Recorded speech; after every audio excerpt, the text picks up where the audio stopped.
Hello everyone, I'm putting this up here just to show YouTube that I am operating within the guidelines of fair use, which allows to use segments of material I do not own the rights for in order to criticize and express an opinion. Just as any democratic, free speech supporting platform would do. I'm not going to make any money out of this, and everything I upload here will be for the sole purpose of reviewing, critique, and expressing opinions about what's going on and what went on the Fully Living channel. Thank you. Go back up there. No, no. You're gonna get hurt. Turn around and go back up. Mommy, I need you to reach me there. You're not gonna be able to eat or drink up there. You wanna die up there or go down the slide? I don't want to go down the slide. Then you're gonna die up there. No, You wanna die up there? no. I Come don't on. want to go to the slide or I don't want to go to I don't want to go die. He's 3 years old. His mother claims he's autistic. He's screaming that he doesn't want to die because she tells him that if he doesn't go down the slide, he's going to die. But let's go to the beginning of the video and see how this... The blue slide right there. Right here, on this side. The ladder. See the ladder? Climb up it. Andrea is encouraging Raphael to climb up the ladder, which is good, which is nice. I think it's important to encourage your kid to do things. Okay, but then... Alright. This is a slide that he's always scared of. Mommy. Okay, come down this big blue slide. Okay, here, Andrea mentions that she knows that this is a slide that he's always scared of. Meaning something that I do not like to hear, because it seems like this is in some way premeditated. If you know that he's scared from the slide, and you come there with your camera ready to film, and you encourage him to go on that slide, what are you expecting to happen? I hope this is not all done just to get some footage. No, no, no. I'm literally right here. Come on. Not there. Come on. I don't want to go there. No, it's... I can't. Come here, it's I easy. need you to be here. No, I can't get up there. Come on. You can't. Come on. No. Raphael, come on. I said no because I don't want to. If you go to watch this video, which is called Autism Meltdown at the Playground with a Happy Hand, you will be watching about half an hour of footage that includes screaming, crying, yelling, intense fear, panic, horrible anxiety, all experienced by a little child. Now, maybe also experienced by Andrea. I don't know. Maybe she didn't expect it to be this bad. But in any case, it's a very hard video to watch. And it gets even worse when you see Andrea actually threatening the 3-year-old that he's going to starve up there and die, or that she's going to abandon him and leave him up there all alone, which he reacts to in extreme panic and fear. And just go and watch the video. It's not easy, it's distressing, but if you don't believe me... Mommy, I need you to reach me there. Oh my goodness. That's what I said. I can't reach you. Go back up. No. I don't want to go back down. Go down the tube. Slide down the tube. Go down the tube. I don't You're not want... coming this way. Go down the tube. I put this segment in the preview, but I'm putting it up again because this was for me a defining moment. I'm not judging you, Andrea, for the way you acted. These were the choices that you made, fine. One thing, though, stands out.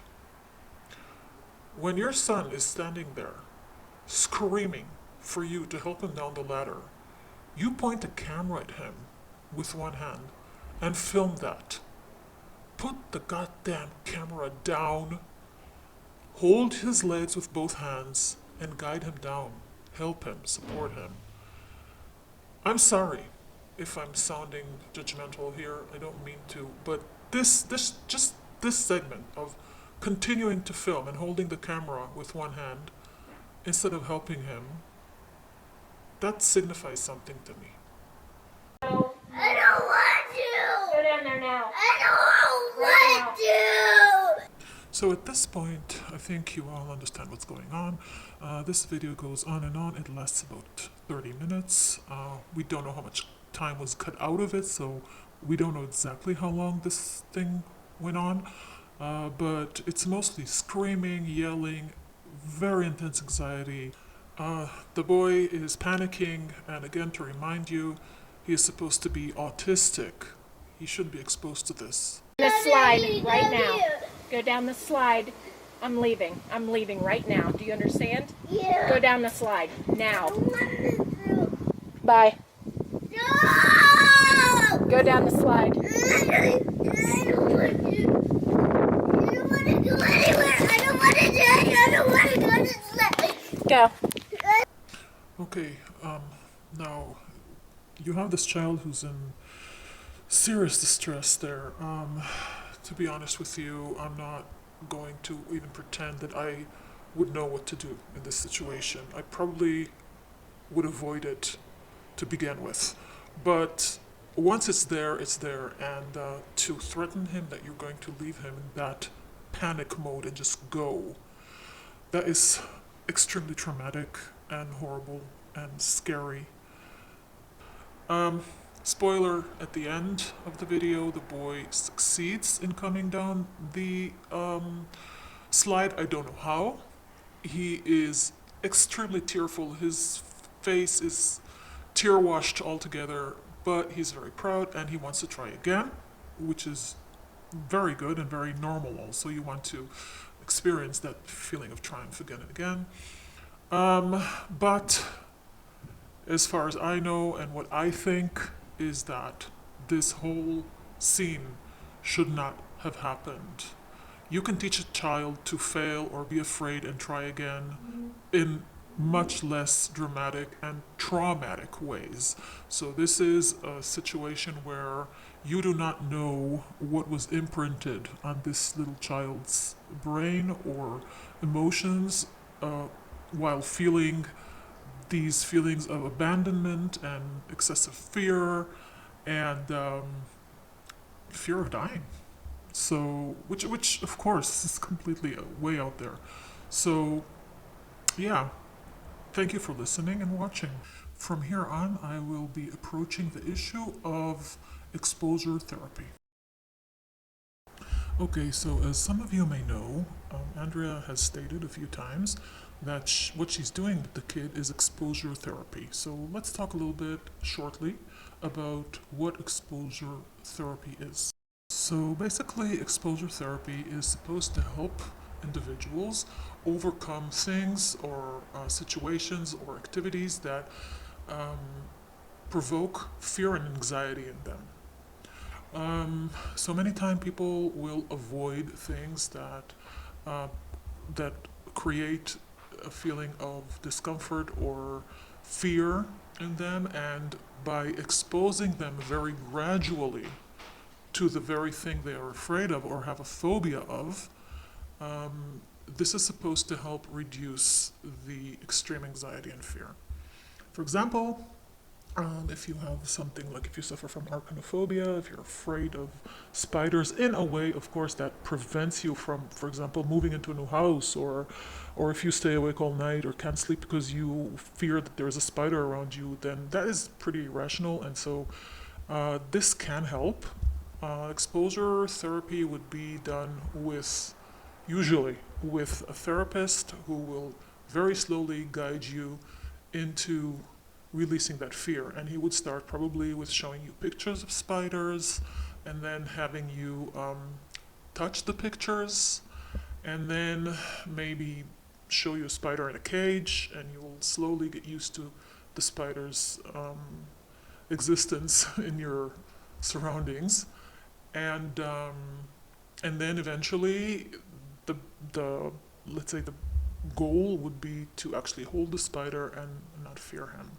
The purpose is not to eliminate the anxiety, it's actually designed to trigger the anxiety and then go through it step by step until you are able to live your life normally without getting emotionally distressed.